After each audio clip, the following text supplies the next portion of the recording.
नमस्कार दर्शक बंधु मु आज एही वीडियो रे आपण माननकु कहिबाकू जाउछि आंबो केक किपरि प्रस्तुत करंती। जदि आपण माने केही चैनल रे नुआ थांती चैनल को सब्सक्राइब करंतु एवं पाखरे आसुथिबा बेल आइकन टी ऊपरे प्रेस करी पुनी ऑल नोटिफिकेशंस ऊपरे क्लिक कर दियंतु ताहेले एमिति जहा भी किछि नुआ नुआ रोसई संबंधी वीडियो अपलोड करी सर्वप्रथमे आपण माने देखा पाई परिबे एवं चैनल को यथेष्ट मात्रा रे लाइक शेयर करबा मध्य भूलिबेनी।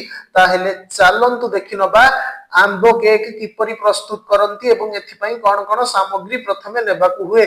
आवश्यक सामग्री आंबो रस 2 कप, अंडा 3टा, बेकिंग पाउडर 1 चामच, मैदा 2 कप, चीनी गुंड 1 कप, मैंगो एसेंस अधा चामच, घी बा रिफाइन तेल 1 कप, लूण अधा चामच।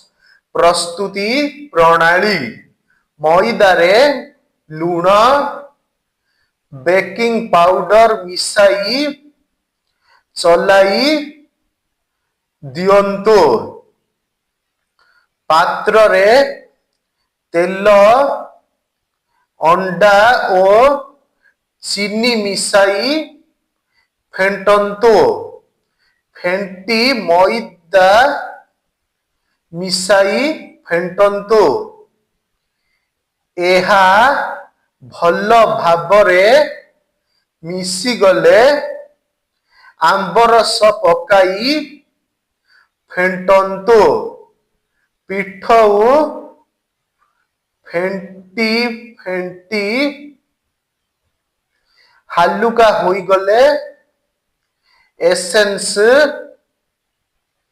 मिसाई फेंटंतो। ओभान ट्रे रे तेल लगाई पिठौ ढाली ओभान रे 45 मिनिट 140 डिग्री सेंटीग्रेड रे बसांतो। बेक होई गले बाहर करी काटी दियंतो।